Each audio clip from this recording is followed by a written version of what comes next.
हमारे जो राजयोग शिवर मुख्य वक्ता, इंटरनेशनल स्पीकर, मोटिवेशनल, जितनी भी टाइटल दे कम है, ऐसी महान हस्ती इस छोटे से संत नगरी में पधारे और नींव पत्थर रखा। ये हम सब का परम सौभाग्य है। ऐसे सौभाग्य के लिए जोरदार ताली, खूब जोरदार ताली।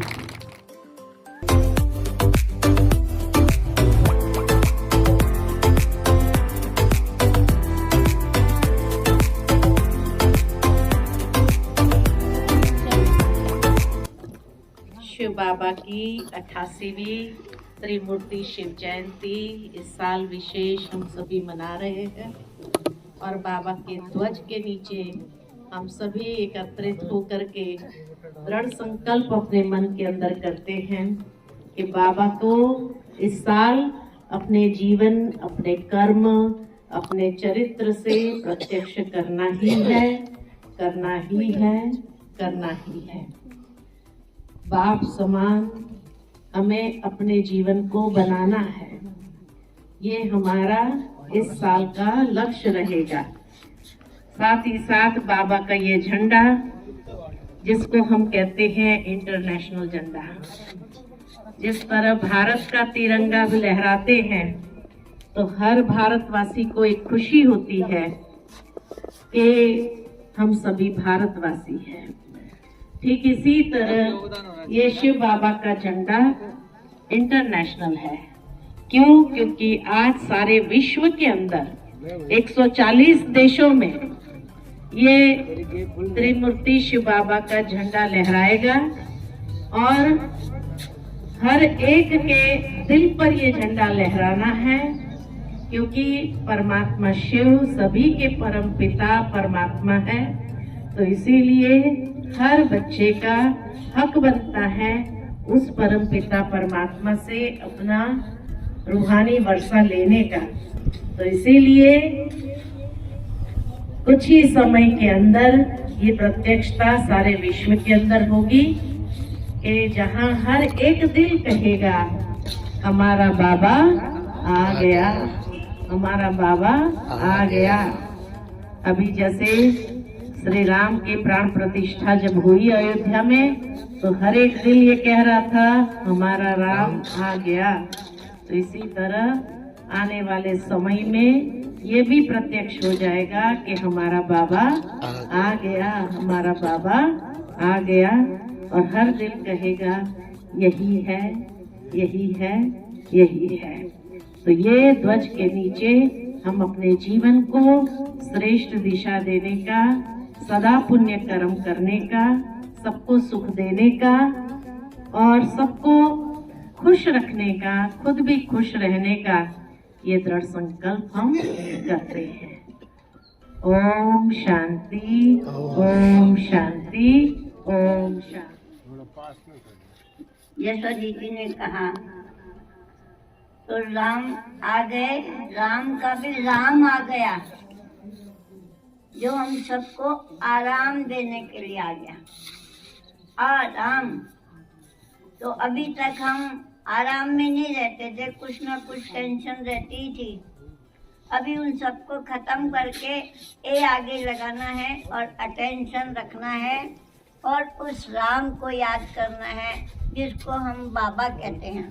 बाबा कहने में जरा ज़्यादा प्यार आता है क्योंकि बाबा से वर्षा मिलता है। इसलिए परमात्मा शिव बाबा जो हम सब का बाबा है वो आया है। हम उससे ये प्रतिज्ञा करते हैं कि हम कभी भी किसी की कमजोरी नहीं देखेंगे, किसी को दुख नहीं देंगे, सबके गुण देखेंगे, क्योंकि उस परमात्मा ने जो सृष्टि रची है उसमें हर एक के अंदर गुण हैं। कोई भी ऐसा नहीं रचा उसने जिसमें गुण ना हो। लेकिन धीरे धीरे हम आंखें बदल गई, दृष्टि बदल गई, विचार बदल गए, तो हर एक का गुण अब गुण लेने लगे। अब वो क्या कहता है, गुण चोर बनो, क्योंकि आने वाली दुनिया श्री कृष्ण की होगी और श्री कृष्ण मक्खन चोर था, तो हम मक्खन गुणों का लेके एक एक गुण अंदर लाएंगे, सबके गुणों से चोरी करेंगे अंदर, तो 16 कला संपूर्ण क्या उससे भी ज्यादा हो जाएंगे। और जिसने ये जगह दी है उसको जन्म जन्मांतर कभी भी कमी नहीं पड़ेगी मकान की, ऐसा बाप को दिया है। बाबा कहता है मैं देने वाला हूँ, आपने मुझे दिया है, मैं तुमको 1000 या पदम गुना, लाख लाख गुना पदम गुना करके दूंगा। तो संत नगर दी पवित्र धरती ते साडे दीदी आए ने, हाँ जी, ते इत्थे अपने इन्हां ने नींव रख के इस पावन धरती दी शोभा नूं होर वधाया है। मैं तुहाडा बहुत बहुत स्वागत करदी हां ते जी आयां कहनी हां ग्राम पंचायत संत नगर वल्लों ते सारे पिंड वल्लों। साडे वड्डे वीर सुभाष जी पिंड हारनी विच पिछले कई सालों तो साडे इलाका वासियों नूं सेवा दे रहे ने। सानूं बड़ी खुशी महसूस होई है कि ये सेवा हुण ओह साडे पिंड विच देणगे।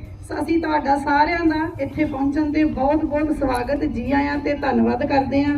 ਇਸੇ ਤਰ੍ਹਾਂ ਹੀ ਇਹ ਪਿਆਰ ਮੁਹੱਬਤ ਖੁਸ਼ੀਆਂ ਸਦਾ ਹੀ ਸਾਡੇ ਪਿੰਡ ਤੇ ਬਣੀਆਂ ਰਹਿਣ। ਇਹ ਸੰਤ ਨਗਰ ਸੰਤਾਂ ਦੀ ਧਰਤੀ ਨੂੰ ਪਰਮਾਤਮਾ ਇਸੇ ਤਰ੍ਹਾਂ ਹੀ ਪਵਿੱਤਰ ਤੇ ਖੁਸ਼ੀਆਂ ਨਾਲ ਭਰੀ ਰੱਖੇ। ਧੰਨਵਾਦ। ओम शांति, ओम शांति। आज बहुत सौभाग्य का दिन है कि संतों की नगरी में आज हमारे वरिष्ठ दीदी जी जो कि माउंट आबू से स्पेशल आए, उनके चरण पड़े और आप सभी भाई बहनें भी यहाँ पहुँचे। आज एक बहुत सुंदर भवन के निर्माण के लिए ये नींव रखी गई। घर तो सब कोई बनाते हैं, परंतु ये भगवान का घर बनने जा रहा है। तो ये भगवान का घर बन रहा है, हमें खुशी है। आपने भी सबने देखा होगा कितने अच्छे अच्छे स्लोगन लिखे हुए थे, किसी पे सुख, किसी पे शांति की मानता। वैसे आज अगर हमें भी ये सब गुण आ गए तो हमारा बहुत सुंदर सा आज के मैं आप सबको विशेष है बाबा के निमित्त बंद और सहयोगी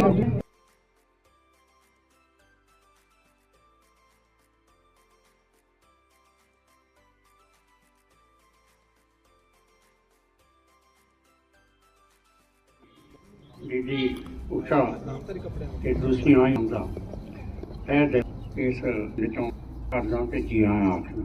ਮੈਂ ਸਿਰਫ 2 ਮਿੰਟ ਇਹ ਗੱਲ ਕਰਨੀ ਕਿ ਭੈਣ ਜੀ ਨੂੰ ਇਸ ਪਿੰਡ ਬਾਰੇ ਸਮਝਾ ਸਕਾਂ। ਭੈਣ ਜੀ ਇਹ ਪਿੰਡ ਸਾਡਾ ਵੱਡਾ ਪਿੰਡ ਆ, ਤਕਰੀਬਨ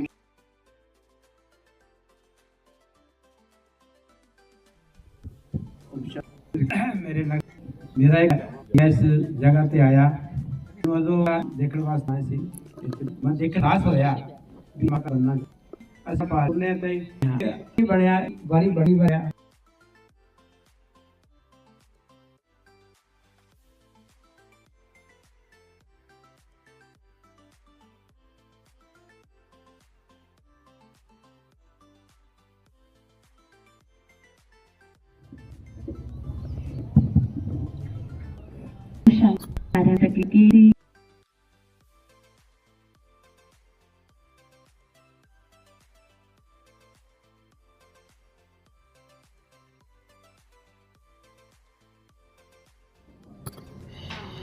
आज बड़ा खुशी का दिन है। माउंट आबू की पावन धरती तो साडे विचारे आदरणीय उषा दीदी जी पहुंचे ही।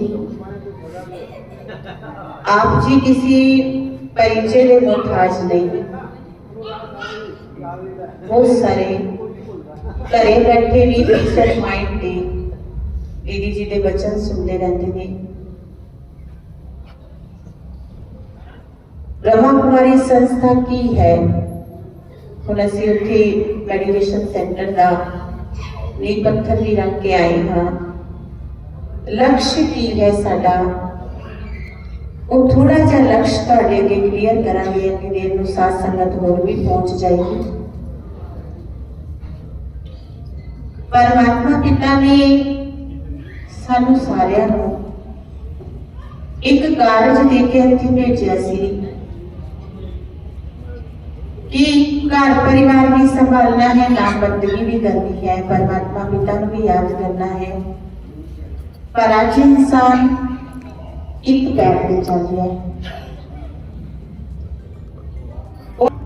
ज्यादा अगे रख रहा है, कारोबार को ज्यादा अगे रख रहा है, लेकिन नाम बदली विच किते ना किते सिमरन विच असीं ताल मार देते हैं। एक समाजिक प्राणी नूं कहते ने किन गल्लां दा ध्यान रखना चाहिए है। पहला है शरीर वाल, दूजा है परिवार वाल, तीजा है अपने काम धंधे वाल। असी जरा अपने आप को देखिए, असी टाइम कितों दे रहे हैं। पहले काम धंधा, फिर परिवार और अपना नंबर तक तीजा आता है, जिदे च भले अपनी रूह की गल होवे, भले अपने शरीर की गल होवे। यही सब तो मूल कारण है कि आज समाज विच चिंता, बीमारी, दुख, अशांति, क्लैह, क्लेश सब बढ़ता जा रहा है, क्योंकि किते ना किते गुना की घाट हो गई, किते ना किते साडे अंदर मैंपन ज्यादा आ गया। उस मैंपन ने अजिही दूरी बनाई जो आज रिश्ते तो नहीं, पर वो रिश्तियां की अहमियत नहीं है। रिश्तियां नाल ज्यादा चीजों की अहमियत हो गई है। आज कोई चीज खराब होती है, मूड खराब हो जाता है, लेकिन अगर रिश्ता खराब होता है तो साडा कुछ भी फर्क नहीं पैंदा। असीं कहंदे असीं किहड़ा उहदे कोल दाणे लैणे सी, ओह आपदे घरे, असीं आपदे घरे। पर मूल जिहड़ी गल सी, रूह दे अंदर गुणां नूं विकसित करन दी, अपने आप को सुधारन दी, किते ना किते उस गल विच असीं पिछड़ गए तो परमात्मा पिता नूं आके एक संदेश देना पैंदा है। वो संदेश की है? पहले खुद नूं देखो, पहले अपने आप नूं देखो, पहले अपने आप का सुधार करो। जदों असीं खुद नूं देखते हाँ, अपने आप का सुधार करते हाँ, उत्थे परिवर्तन शुरू होता है। और ब्रह्मा कुमारी संस्था भी एक विश्वव्यापी संस्था है, एक स्कूल है। ये कोई धर्म का प्रचार नहीं करती, ये कोई धर्म बदलने की प्रेरणा नहीं देती। एक स्कूल है जिसका मूल लक्ष्य है जो साडी गुरबाणी च भी लिखा, मनुख तो देवता किते धरत ना लागी वार। परमात्मा ने मनुख तो देवता बनाई सी, उन्होंने सेकंड भी नहीं लग्या सी। ओही कार्य ब्रह्मा कुमारी संस्था कर रही है, इस लक्ष्य को लेके चल रही है कि जदों तक असी अपने आप को नहीं बदलांगे, असी किसी को नहीं बदल सकते। अपने आप से खोज चल रही है। आज अगर किसी को सुधारन की जरूरत है, अगर आज किसी विच परिवर्तन करने की जरूरत है, वो है मैं अपना परिवर्तन बहुत सहज कर सकती हाँ, जल्दी कर सकती हाँ। अगर मैं दूसरों को परिवर्तन करना है, मेरे समय लगेगा। स्व परिवर्तन तो विश्व परिवर्तन, संस्कार परिवर्तन तो संसार परिवर्तन। ये लक्ष्य लेके ब्रह्मा कुमारी संस्था एक कार्य कर रही है, जो कहती है कि ऐसे कोई उम्र नहीं होती। ऐसे बच्चे भी अपने अंदर धारणा कर सकते हैं, बुजुर्ग भी कर सकते हैं, भैन भी कर सकते हैं, भाई भी कर सकते हैं। सबको ऐसी जरूरत है, क्योंकि असी सबने सुनिया है कि जो समय चल रहा है वो कलयुग दे लास्ट समय चल रहा है। इस लास्ट समय को कली काल का समय कहते ने। जदों कहते ने कि पहरा चल रहा है ज्यादा माया का, बारी दिखावे का। इस माया के दिखावे विच, इस कली काल के समय विच परमात्मा पिता का भी इस दुनिया ते आना होता है, पर वो किस रूप में आते ने वो असीं नहीं जानते। वही चानन पाने वास्ते कि परमात्मा पिता कदों इस रूप विच किवें आते ने, वो एक कार्य ब्रह्मा कुमारी संस्था कर रही है। असीं बाबा नानक के जीवन का बहुत सुंदर प्रसंग सुनिया है कि जदों उन्होंने जन्म होने वाला सी, कहते ने कि उस समय 4 ऋषियों ने बड़ी तपस्या की, जदों पता चलिया कि इस दुनिया में एक अवतार आने वाला है, कहते कि उस साधुओं की तपस्या जदों पूरी हुई, परमात्मा ने वरदान मंगन नूं कहा। तां पहले साधु ने कहा कि मैनू उसका बाप बनाई, जो अवतार इस दुनिया में आ रहा है, उस सुभाग मैनू चाहिए है कि मैं उसका पिता बना। तां परमात्मा ने कहा तथास्तु, तेनू बना दिता जाएगा। दूजे साधु ने कहा मैनू उसकी माता जी बनाया जाए, तां उसनू भी परमात्मा ने मंजूर किया। तीजे ने कहा जिस पिंड विच बाबा नानक का जन्म होने वाला है, मैनू उसका मुखी बनाया जाए, बड़ा बनाया जाए, ताकि उसका जन्म हुए वो पिंड साफ सुथरा सोहना सुलखना मैं कर दियागा, उसकी संभाल करांगा। चौथे ने कहा तेनू की चाहिए है। चौथे ने कहा मैनू आप चाहिए है कि जदों अवतार इस दुनिया में आए मैं उसको पहचान सका, मैं उसको देख सका कि वही अवतार आया है। और असी सब जानते हाँ कि बाबा नानक को ना उसकी माता जी ने पहचानिया सी, ना उसके पिता जी ने पहचानिया सी, ना उस पिंड दे जिहड़े आगू सी वड्डा सी उसने पहचानिया सी। पछाणिया सी तां किसने पछाणिया सी? उन्हां दी भैन नानकी ने कि मेरा वीर कोई साधारण नहीं है, मेरा वीर कोई विशेष रूह है, इस दुनिया में तारन आया है। तो वो अख मंगी सी उसनू पछाणन दी। अज असीं भी की मंग रहे हैं परमात्मा कोलों? कभी वो अख मंगी कि तू मेरे सामने भी आ जावे तो मैं तेन पछाण सका? आ भी जावे, कराना की है? कोई प्लानिंग की है कि भगवान सामने आ जाए? की सोचे हमने कोल की लेना? कहन असीं कहने असीं भरे पूरे हाँ, साडे कोल सब कुछ है, परमात्मा दा दादा दी देन है, सब कुछ है। सानू पैलियां की कमी नहीं, सानू गड्डियां की कमी नहीं, सानू परिवार की कमी नहीं। उन्हें को लेना की है? की कहांगे, की गल्लां करांगे? कदे इस बारे सोचा है कि उस दुनिया में आ भी जावे असीं उन्हें को लेना की है? तां की लेना है? ओही गल, क्योंकि जब परमात्मा मिल जावे फिर कुछ मंगन की जरूरत नहीं, फिर कुछ कहने की जरूरत नहीं। बिन मांगे मोती मिले, मांगे मिले ना भीख। मंगया तो भीख भी नहीं मिलती, बिन मंगया सब कुछ मिलता है। वो परमात्मा बिना मंगे ही दिंदा है। सिर्फ चाहिए की है? उनके वाल साडी नजर चाहिए है। चाहिए की है? साडा चंगा मन चाहिए है। चाहिदा की है? साडे अंदर वो जिगरा चाहिए है उसनू पहचानन दा। सानू वो प्यार चाहिए है उसनू उहदे विच बन्नन दा, प्यार दी डोर विच बन्नन दा। परमात्मा को यही चाहिए है, उहनू साडे तो होर कुछ नहीं चाहिए। लेकिन असीं उहनू रिझावे किवें रहे हां? वख-वख तरीकिਆਂ नाल।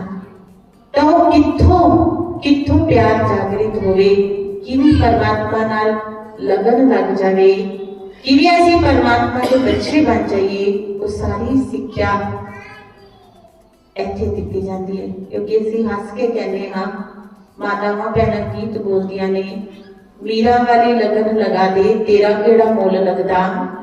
पर जरा सोचो, मीरा नूं लगन लगाई सी कि लोगों ने तोड़ाई सी?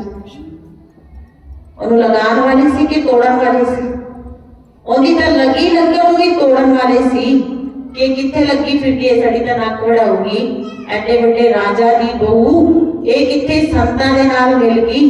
मीरा नूं लगन लगाई नहीं सी, मीरा नूं तां लगन तोड़ाई सी। तां लगन लगानी किसने है? परमात्मा ने लगन नहीं लगानी।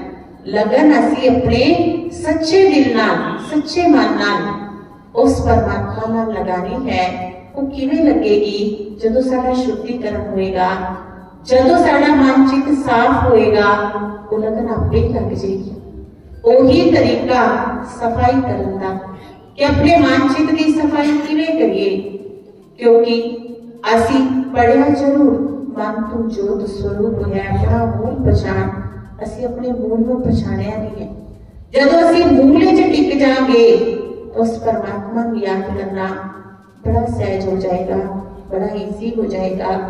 वही तरीका, वही जेड़ी है थोड़ी जी सिक्ख्या मार्गदर्शना दसन वास्ते मेडिटेशन सेंटर बनया, ब्रह्मा कुमारी सा केंद्र बनया। आप सबने अपनी हाजरियां दित्तियां, वो हाजरियां परमात्मा पिता के दरबार विच कबूल हो।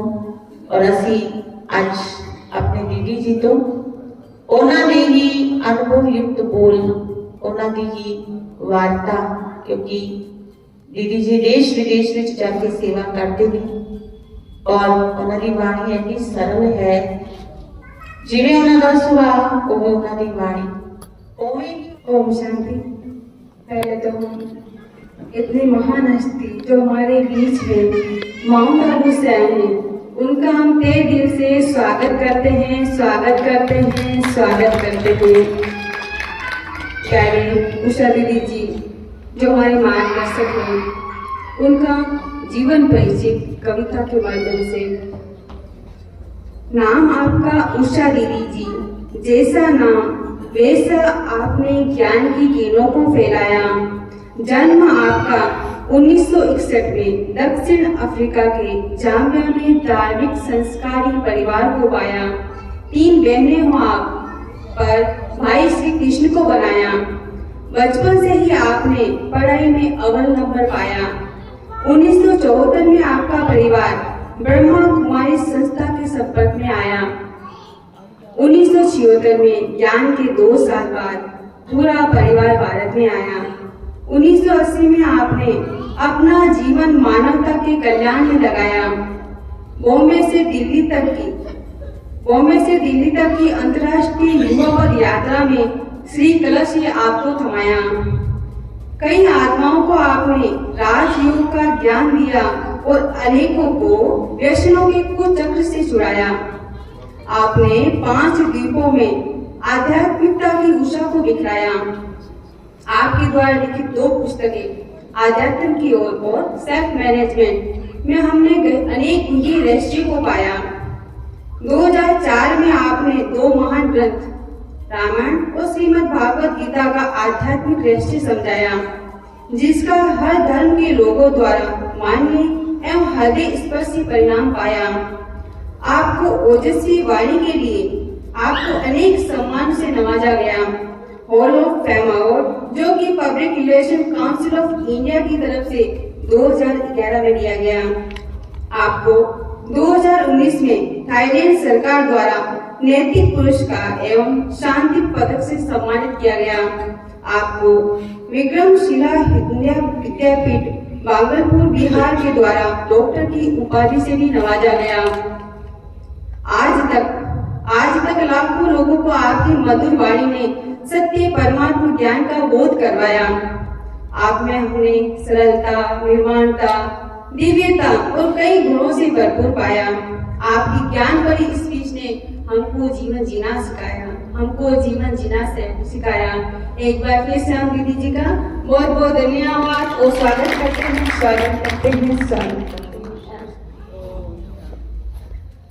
विश्व कल्याणकारी, जगत नियंता, सर्वशक्तिमान परमात्मा के सभी प्रिय संतान, मंच पर आसीन हमारे सभी महानुभाव, सभा में उपस्थित सभी संत नगर एवं आसपास के सभी सम्माननीय भाइयों, बहनों, बच्चों, आज एक बहुत सुंदर कार्य देव पत्थर का हम सभी ने किया। संत नगर के अंदर विशेष प्रजापिता ब्रह्मा कुमारी ईश्वरीय विश्वविद्यालय की एक और शाखा खुलने जा रही है और उसके लिए मैं आप सभी को हार्दिक बधाइयां देती हूँ।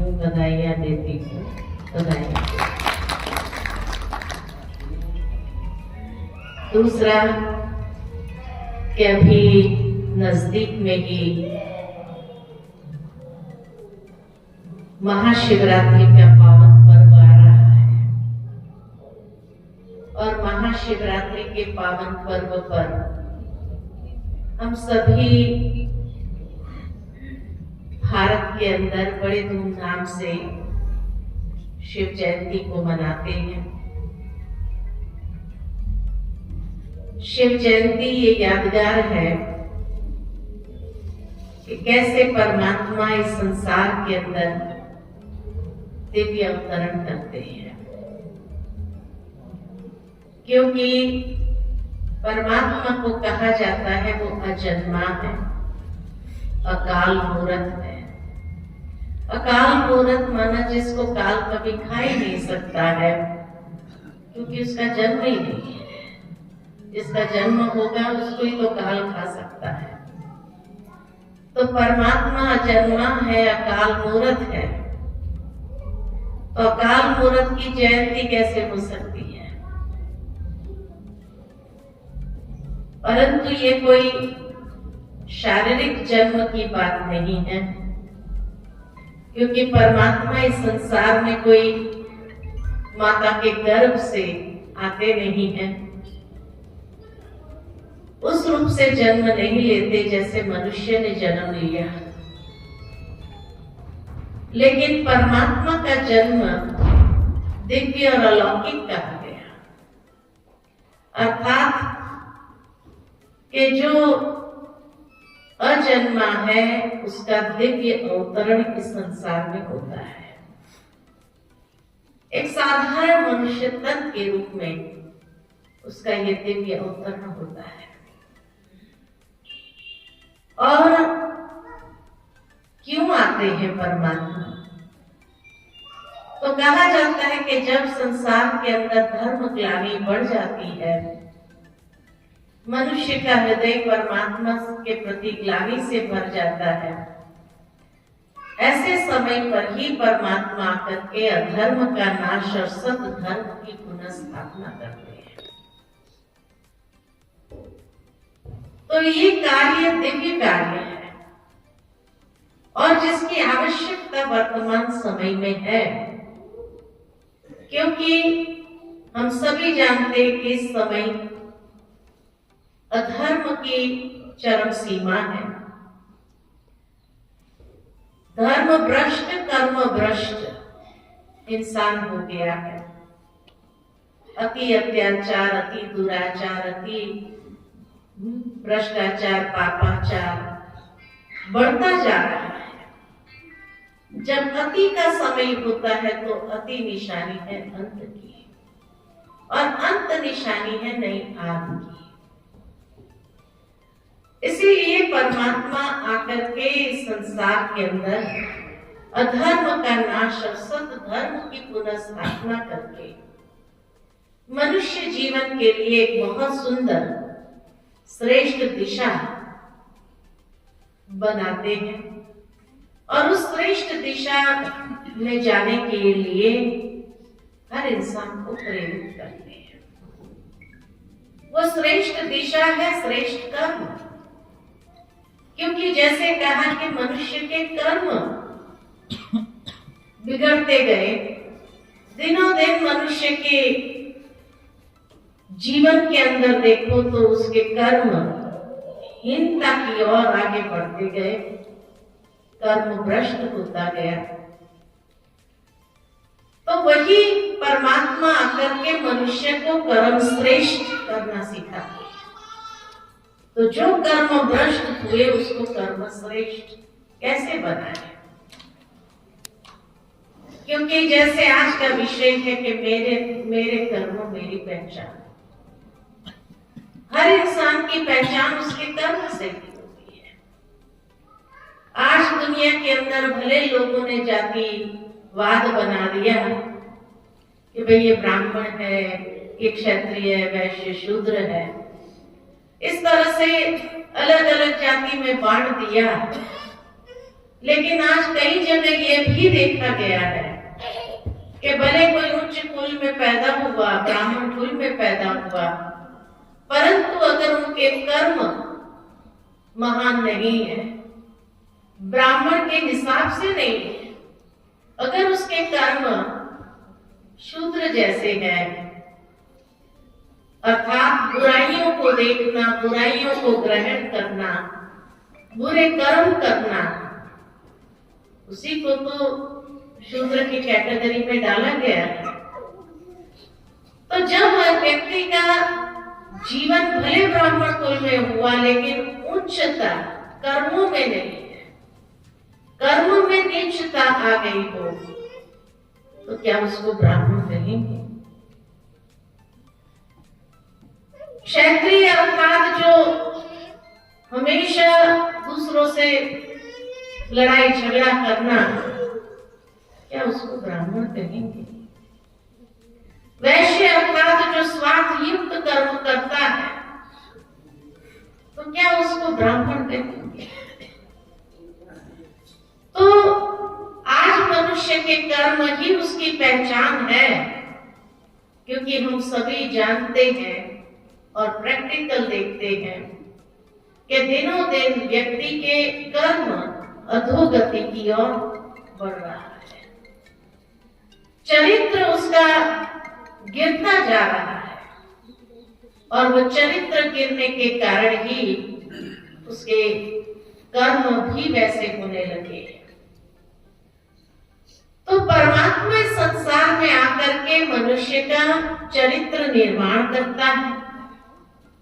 जब श्रेष्ठ चरित्र हमारे जीवन के अंदर आ जाएगा, तो धीरे धीरे हमारे कर्म भी अपने आप श्रेष्ठ होने लगेंगे।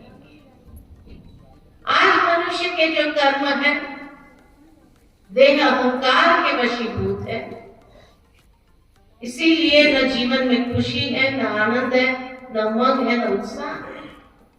क्योंकि कहां न कहां व्यक्ति अपने उस अहंकार को पोषने में लगा हुआ है, उसको पोषित कर रहा है, ऐसे कर्म कर रहा है। और जहां अगर उसका अहम को पोषित नहीं हुआ, उसको पोषण नहीं मिला अहंकार को, तो क्रोध कितना आता है। आज इंसान देखो क्रोध में आकर के क्या नहीं कर लेता है, उस क्रोध में आकर के अविवेकी बन जाता है, उसका विवेक गायब हो जाता है, सद्विवेक जिसको कहा जाए वो नहीं रहता, और इसीलिए उसकी बुद्धि भ्रष्ट हो जाती है। तो मनुष्य जीवन में अहंकार, क्रोध, वो अहंकार को पोषण नहीं मिला, या पोषण देने के लिए व्यक्ति के अंदर इतनी लालच बढ़ गई है, इतना लोभ वृत्ति को प्राप्त हो चुका है, ताकि लोग उसको पहचाने, भले कर्म उसके कैसे भी हो, लेकिन हाँ बड़ा व्यक्ति है, बड़ा आदमी है, उसके पास इतना धन दौलत है। ये नहीं देखते हैं कि उस धन दौलत को उसने किस तरीके से कमाया है, कितने लोगों का शायद खून चूस करके उसने कमाया है, वो नहीं देखते। लेकिन आज उसी को नमस्कार करते हैं और सोचते हैं कि हाँ ये व्यक्ति बड़ा आदमी है, और बड़े आदमी होने के कारण उसको महत्व देते हैं। उसी से उसका अहम की पोषण उसको पोषता जाता है और उसका अहंकार बढ़ता जाता है। तो जीवन के अंदर वास्तव में अगर देखा जाए तो हमारे सभी महान दिव्य आत्माओं ने यही सिखाया कि हमें अपने कर्म को श्रेष्ठ करना है। व्यक्ति की महानता उसके कर्म से है। जन्म से कहां भी पैदा हुआ, लेकिन अगर व्यक्ति के कर्म श्रेष्ठ है, उच्च है, तो वो व्यक्ति महानता को प्राप्त करता है। और कई लोगों के लिए वो प्रेरणा स्रोत बन जाता है, पूजनीय बन जाता है। लोग उसके मंदिर बना करके उनकी पूजा करने लगते हैं। तो इसलिए कहा जाता है कि कर्म ही इंसान को महान बनाता है। कर्म ही इंसान को गिराता है और कर्म से ही व्यक्ति जीवन के अंदर जितनी ऊंचाई को प्राप्त करना चाहे उतनी ऊंचाई को प्राप्त कर सकता है। तो आज व्यक्ति के जो कर्म है उसको अगर हम समझे तो कर्म कितने प्रकार के होते हैं। कर्म विशेष रूप से 3 प्रकार के होते हैं। कौन से कर्म होते हैं?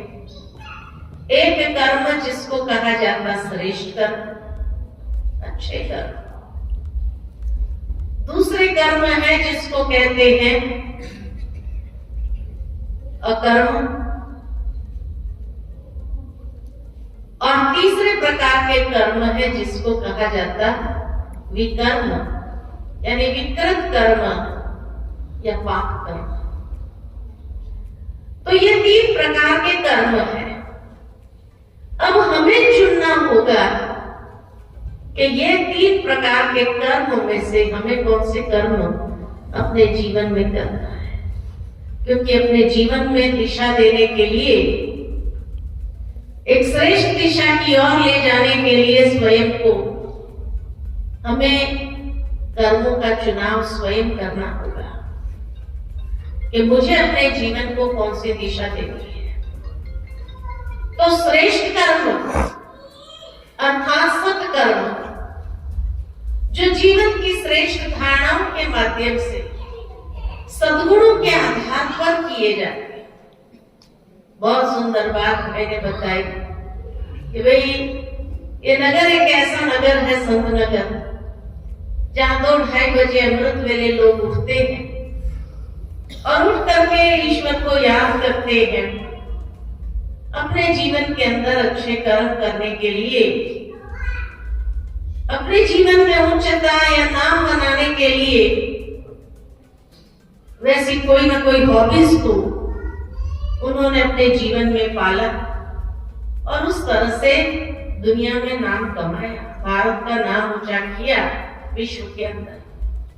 बहुत अच्छी बात है।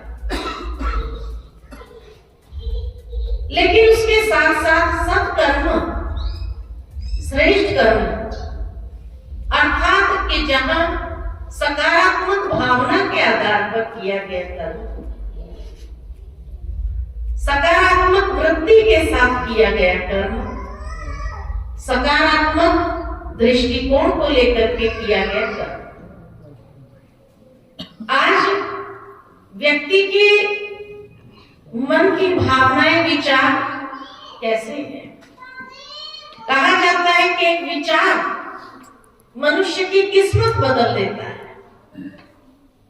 एक बहुत सुंदर दृष्टांत याद आता है कि एक बार एक कुम्हार था। कुम्हार माटी लेकर के आया और उसने सोचा चिलम बनाता। तो चिलम बनाने के लिए माटी रौंदने लगा। उतने में उसकी पत्नी अंदर से बाहर आई और जब देखा कि कुम्हार माटी रौंद रहा है तो कुम्हार से पूछा, अरे क्या कर रहे हो? तो कुम्हार ने कहा, चिलम बना रहा। तो पत्नी ने कहा, चिलम क्यों बनाते हो? गर्मी के दिन आ रहे हैं, सुराही बनाना। तो जब ये बात कही तो थोड़ी देर तो कुम्हार सोचने लगा और सोचा कि बात तो ये ठीक कर रही है, गर्मी के दिन आ रहे हैं, सुराही बना देता, लोगों को शीतल जल तो मिलेगा। तो फिर माटी रौंदने लगा इसी विचार के साथ ये सुराही बना देता। अब जब सुराही बनाने का विचार उसने किया तो माटी से आवाज आई और माटी कहने लगी, अरे कुम्हार क्या कर रहा है? तो कुम्हार ने कहा, सुराही बना रहा। तो माटी कहती है, तू तो चिलम बना रहा था। कहाँ सोचा तो था चिलम बना, लेकिन अब विचार बदल गया। तो माटी कहती है तेरा तो विचार बदला, मेरी तो किस्मत बदल गई। चिलम बनाता था तो खुद भी जलता था, दूसरों को भी जलाता था, और अब जब तुम सुराही बना रहा है, खुद भी शीतल रहूंगी, दूसरों को भी शीतल का प्रदान कर।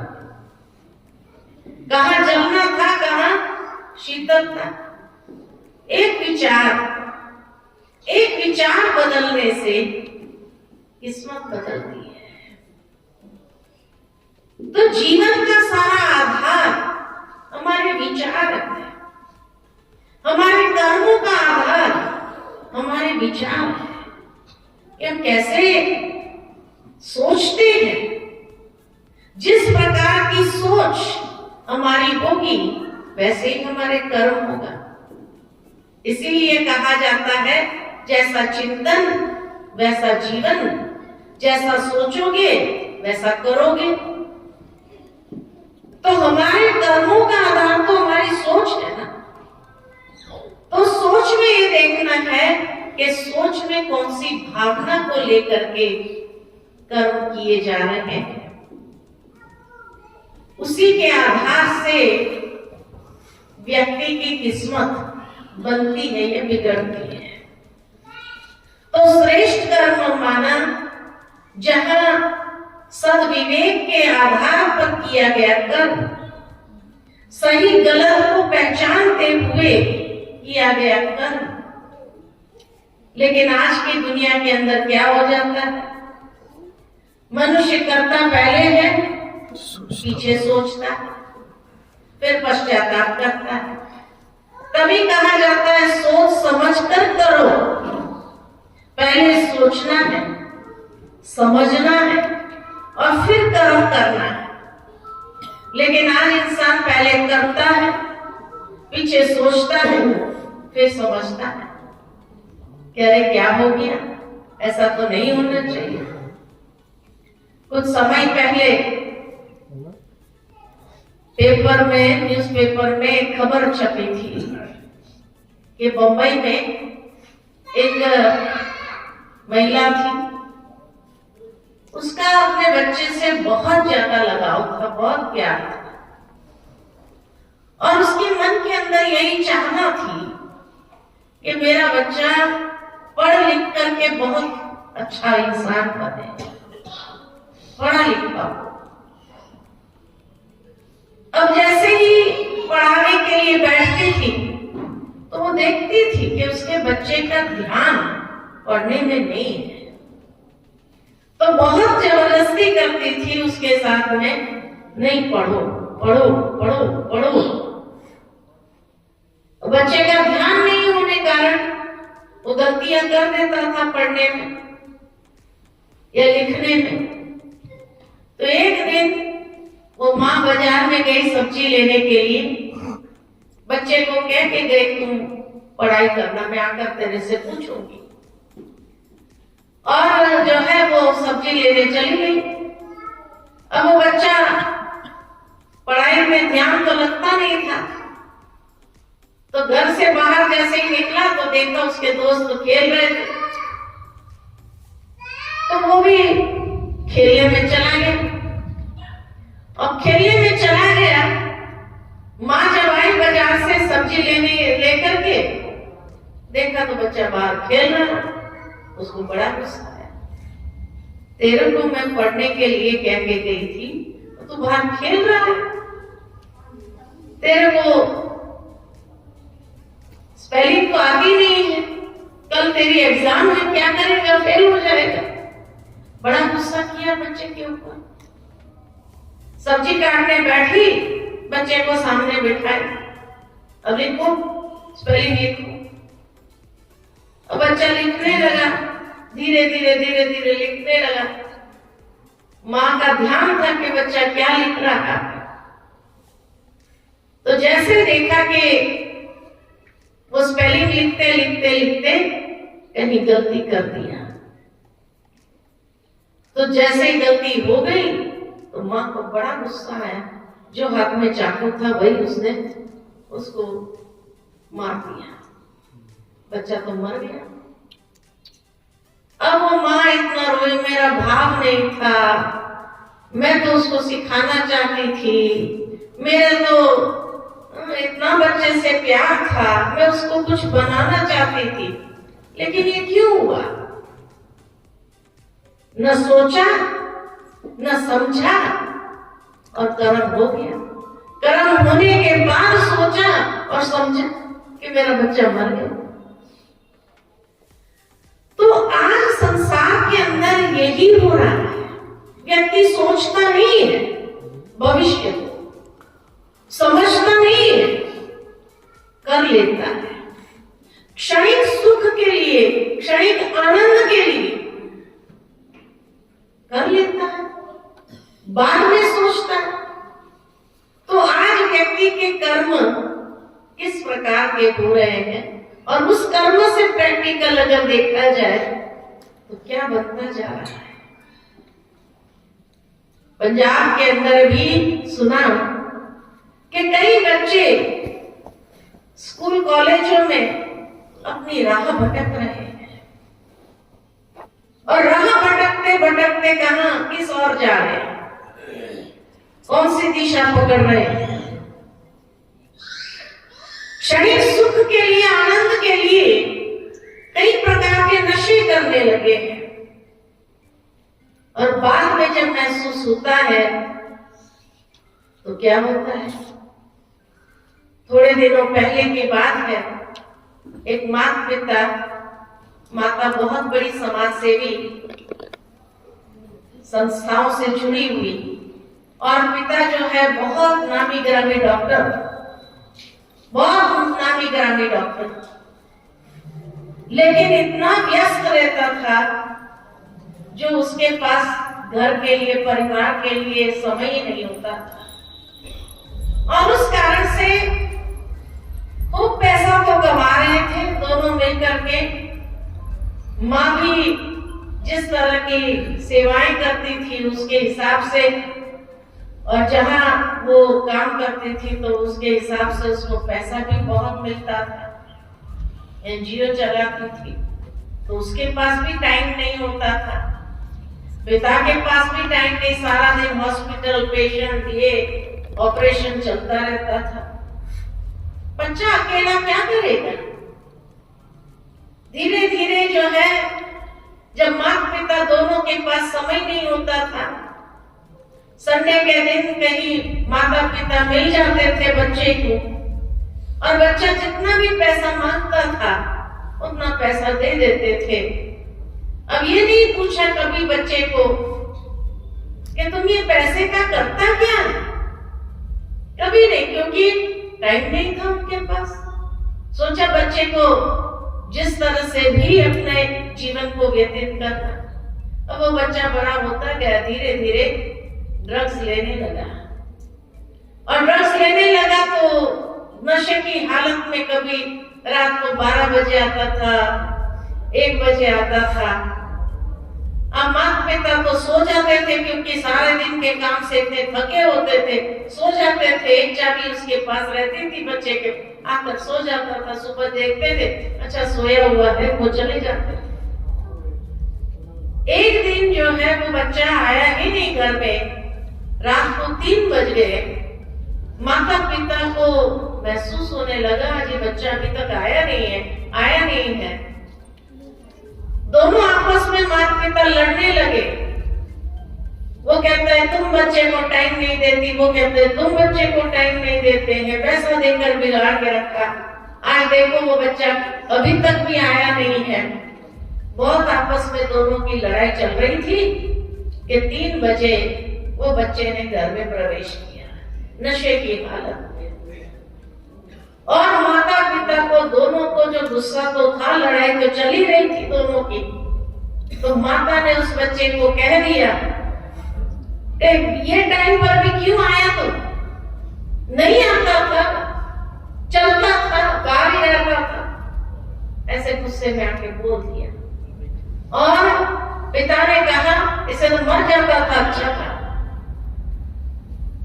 और फिर बच्चा नशे की हालत में था, तो वो शब्द जो था वो अंदर इतने उसको लग गए कि रात में उसने लड़खड़ाते हाथों चिट्ठी लिखी माता पिता को कि माता तुमने कहा कि इस टाइम पर भी क्यों आया, नहीं आता था, बाहर ही रहता था, तो कल से मेरी अर्थी को बाहर निकाल देना, मैं सदा ही बाहर रहूंगा। और पिता को लिखा, पिता आपने कहा मर क्यों नहीं गया, मर जाता था तो अच्छा होता था, तो इसीलिए मैं मर रहा हूँ, आपको कभी आपस में भी लड़ने की जरूरत नहीं पड़ेगी मेरे कारण। ऐसे चिट्ठी लिख करके रात में उसने कोई जहर पी लिया और पी करके अपने जीवन का अंत कर लिया, जीवन लीला को समाप्त कर दिया। अब सुबह जब माता पिता उठे, बच्चे को उठाने गए, कहीं उनको जाना था उस हिसाब से, तो उठाने गए तो देखा तो मर गया और चिट्ठी वहां रखी हुई है। अब चिट्ठी पढ़ने के बाद दोनों माता पिता खूब दुखी हुए, ऐसा क्यों कह दिया हमने, ऐसा क्यों कह दिया। हम भी गुस्से में थे, बहुत रोए, एक ही बच्चा था और जो है उनको पता ही नहीं था कि ये इतना ड्रग्स लेता था, ये ड्रग्स की हालत में ऐसी स्थिति में था और हमने उसको ऐसे शब्द कह दिए। खूब रोए, लेकिन अब रोने से क्या फायदा, अब तो कुछ कर नहीं सकते, उस बच्चे को वापस ला नहीं सकते। तो आज मनुष्य के कर्म क्यों बिगड़ते जा रहे हैं, क्यों दिशाहीन हो रहा है आज का बच्चा, क्योंकि कहीं न कहीं जो जीवन के अंदर उसको मार्गदर्शन चाहिए, जो उसको जीवन के अंदर अच्छी दिशा चाहिए, वो दिशा निर्देश देने वाला कोई नहीं है। और जहां दिशा ही नहीं है तो आज बच्चा भटक रहा है, मार्ग भटक गया है। उसी कारण आज देखो तो उसके कर्म ही वैसे हो रहे हैं। तो ये तो कलयुग की अति की निशानी है कि कर्म मनुष्य के दिशाहीन होंगे और इसीलिए ऐसी दशा होती जा रही है। दिशा अगर सही हो तो दशा भी अच्छी हो, लेकिन दिशाहीन है तो दशा आज कैसी हो रही है। इसलिए हमें जरूरी है कि अपने अंदर एक जागृति ले आना, हर स्तर पर एक जागृति ले आना। मेरे विचार कैसे, मेरी भावनाएं कैसी है, मेरे कर्म कैसे, मेरा व्यवहार कैसा है।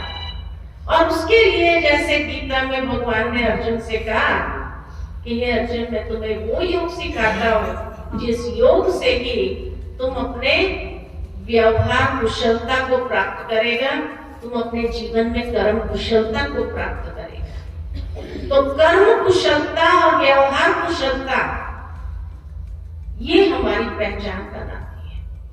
आज दुनिया के अंदर लोग किसको याद करते हैं? जिसने श्रेष्ठ कर्म किए उसी को तो याद करते हैं, जिसने बुरे कर्म किए उसको कभी याद नहीं करेंगे, उसको तो यही कहेंगे अच्छा हुआ गया, शांति तो हुई, सुकून तो मिला। लेकिन जो अच्छा व्यक्ति जाता है उसको लोग याद करते हैं, कितने दिनों तक भी याद करते हैं, वो अपने कर्मों से अमर हो जाता है।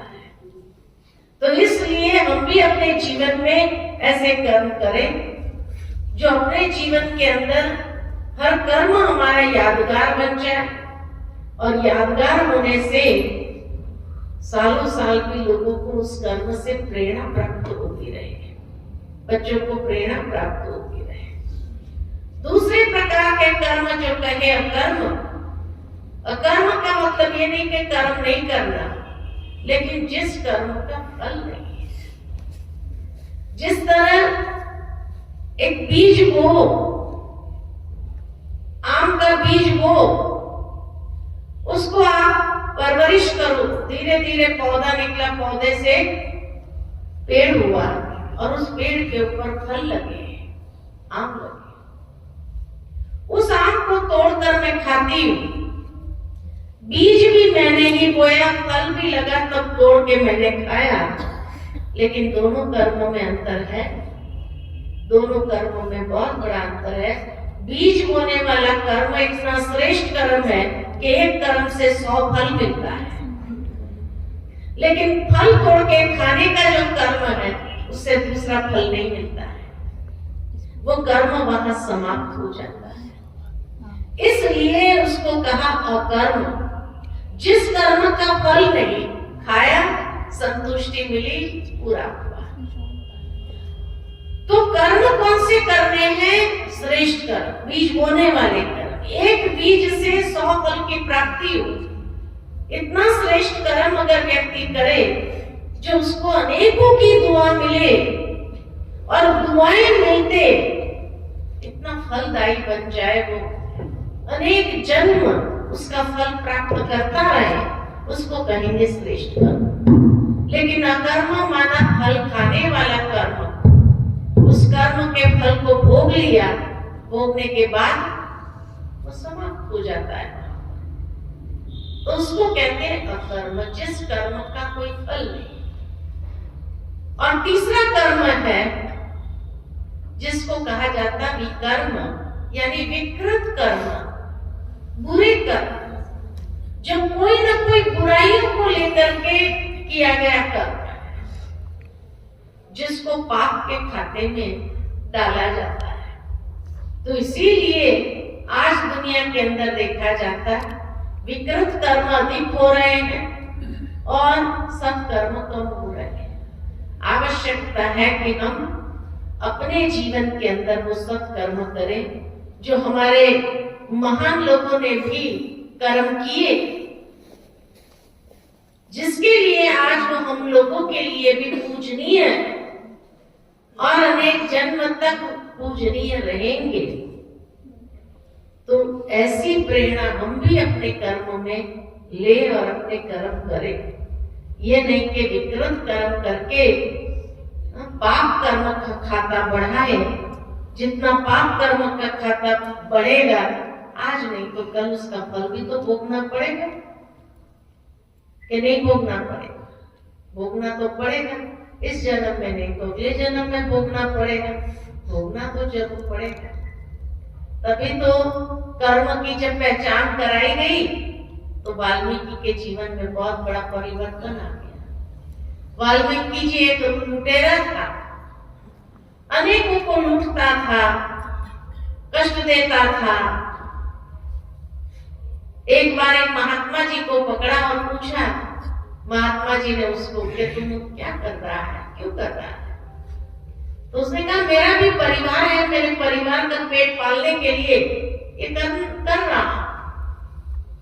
तो महात्मा जी ने कहा कि एक बात पूछो, पहले तुम अपने परिवार वाले से पूछ ले कि जो तुम पाप कर्म कर रहा है, विकृत कर्म कर रहा है, दूसरों को कष्ट दे रहा है, क्या तेरे पाप में वो भागीदार बनेंगे?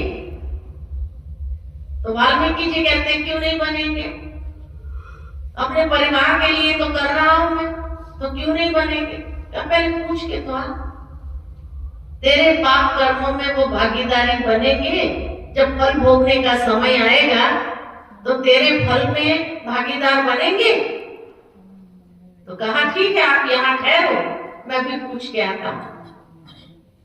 और वो गया, सबसे पहले अपने माता पिता के पास गया और माता पिता से कहा कि देखो मैं जो कर्म कर रहा हूं, आप सबके लिए तो कर रहा हूं, आप सबका पेट पालने के लिए तो कर रहा हूं। अब मुझे ये बताओ, मेरे पाप कर्मों में आप लोग भागीदार रहेंगे? तो पिता कहने लगा, रे बेटा, हम तो बूढ़े हो चुके हैं और हम थोड़े दिनों के बाद ये देह त्याग कर देंगे, उसके बाद हम कहाँ चले जाएंगे? हमें क्या मालूम तुम कहाँ होगा, हम कहाँ होंगे, दूसरे जन्म में हमारी मुलाकात भी होगी या नहीं होगी, हमें क्या मालूम। तो तेरे कर्मों का फल में हम भागीदार कैसे बनेंगे? वो तो तेरे को अकेले को ही भोगना पड़ेगा। माता पिता से तो जवाब मिल गया। फिर गया पत्नी के पास कि भाई मेरे कर्मों में भागीदार तो बनेगी तुम। तो पत्नी ने कहा ये जन्म का तो साथ है, अगला जन्म मालूम नहीं साथ रहेंगे भी या नहीं। कहां आप चले जाएंगे, मैं कहां चली जाऊंगी, क्या मालूम कि कैसे भागीदारी बंद करके चुकाएंगे कर। मेरे को तो नहीं लगता है। आप कर्म कर रहे हैं, आपके कर्मों को तो फल भोगना तो आपको ही पड़ेगा। मैं तो आपके कर्मों का फल कैसे भोग सकती? पत्नी का भी जवाब मिल गया। बच्चों से पूछा कि भाई मेरे कर्मों में आप लोगों की पालना हो रही है मेरे कर्म से ही, तो आप लोग तो भागीदार बनेंगे। तो बच्चे ने कहा कि पिताजी आप तो हमसे इतने बड़े हैं, तो सबसे पहले शरीर तो आप छोड़ करके चले जाएंगे। अब कहाँ जाएंगे हमको क्या मालूम, जो हम आपके पीछे आए और आपके कर्मों का फल भोगने के लिए हम जन्म ले वहां पर। तो बच्चे ने भी जन्म दे दिया। तो तब वाल्मीकि की आंख खुली कि भाई मैंने जो पाप कर्म किया, भले फायदा सब ले रहे हैं, सब सुख भोग रहे हैं उसका, सबकी परवरिश हो रही है, लेकिन मेरे कर्म का फल तो मुझे अकेले को ही भोगना पड़ेगा। कोई भी तैयार नहीं हो रहे हैं। और बस इसी विचार से तो उसका जीवन परिवर्तन हो गया और वहां से एक महान संत बन गया। पूरा रामायण लिख दिया और रामायण लिख करके भी कितनी सुंदर रामायण की कथा लिखी उसने। चारों भाइयों का प्यार बताया उसने, परिवार का प्यार क्या होता है, रिश्तों का महत्व क्या होता है, रिश्ते किस तरह से होते हैं, हर बात की सकारात्मकता उसने उसमें बताई है। तो जीवन के अंदर हम भी एक ऐसे कर्म अपने बनाए कि जिससे हम सदा अपनी उन्नति करते रहे, अनेक जन्मों उसका सुख भोगते रहे, एक बीच से अनेक फल, तो अनेक जन्म श्रेष्ठ फल की प्राप्ति करते रहे और कभी अपने जीवन के अंदर पाप कर्म को भोगना न पड़े। ऐसे हमारे कोई कर्म नहीं, क्योंकि वो कर्म भले आज हम सोचते हैं भाई मेरे बच्चे के बच्चे खाएंगे, पुत्र खाएंगे, ये खाएंगे, वो खाएंगे, उसके लिए मैं कर रहा हूँ, लेकिन याद रखना कोई आपके कर्म में भागीदार नहीं बनेगा। आपके कर्मों का फल आपको खुद चुकता करना पड़ेगा, कोई इसमें भागीदार नहीं बनेगा। तो इसलिए आप कर्म हमेशा श्रेष्ठ करें और सदा श्रेष्ठ कर्म करते हुए अपने जीवन को श्रेष्ठ बनाएं। इन्हीं शुभ बातों के साथ वाणी को विराम देती हूँ। ओम शांति शांति। पालना हम देख रहे हैं, उसमें चल रहे हैं, तो ऐसे महान जहाँ संत निवास करते हों वहाँ बताओ क्या उनका पुण्य कितना महान हुआ होगा। रोज रोज जो सत्य में बोले, सत्य ही कहे, सत्य ही सुने, सत्य ही चले, तो उसका जीवन तो हर पल ही पुण्यों से आगे बढ़ रहा है। तो इसलिए उन पुण्यों का ही फल जो है आज मैं महसूस कर रही थी कि हमारे आदरणीय तपस्वी मूर्त दीदी उषा जी माउंट आबू से स्पेशल देखो आपके लिए पधारे हैं। इन्हां तो बिना ਜਿਹੜੇ ਸੱਭਿਆਚਾਰਕ ਪ੍ਰੋਗਰਾਮ ਹੁੰਦੇ ਨੇ, ਜਿਵੇਂ ਲੇਡੀਜ਼ ਦਾ ਤੀਆਂ ਦਾ ਤਿਉਹਾਰ ਸਾਡੇ ਪੰਜਾਬੀਆਂ 'ਚ ਮਨਾਇਆ ਜਾਂਦਾ, ਉਹ ਸਪੈਸ਼ਲ ਲੇਡੀਜ਼ ਦਾ ਆਪਣੇ ਮਾਇਕੇ ਘਰ ਆ ਕੇ, ਪੇਕਿਆਂ ਦੇ ਘਰਾਂ 'ਚ ਆ ਕੇ ਇਕੱਠੀਆਂ ਹੋ ਕੇ ਆਪਣੇ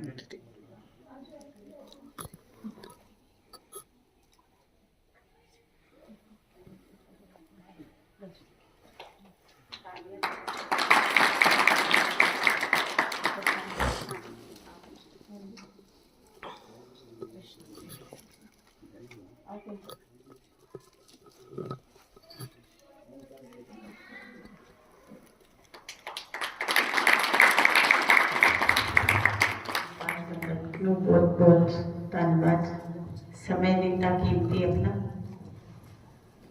और कुछ घड़ियां साड़ियां सफल हुई।